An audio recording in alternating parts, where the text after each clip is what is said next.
आजकाल तरुण तरुणींमध्ये सुद्धा कमी वयामध्ये गुडघे कसे काय दुखायला लागले? हा खूप महत्वाचा प्रश्न आहे की कमी वयामध्ये गुडघेदुखी चालू व्हायला लागली. बरोबर. म्हणजे पहिला जो पेशंट येत होता तो वयाच्या 60-70 किंवा कमीत कमी म्हटलं तर 55 ह्या वयोगटामध्ये.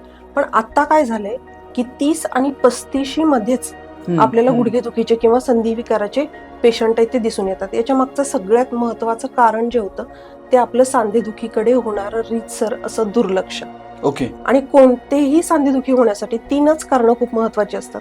एक म्हणजे त्यांचा आहार असतो, एक म्हणजे त्यांचा विहार असतो आणि कोणत्याही आजारांचा दुष्परिणाम म्हणून आपल्याला सांधेदुखी बळावते. मग आहारामध्ये आपलं काही चुकतंय का, विहारामध्ये चुकतंय का, किंवा कोणत्या तरी अशा रोगांचा प्रादुर्भाव म्हणून मला सांधेदुखी झालेली आहे का, हे पाहणं महत्वाचं असतं.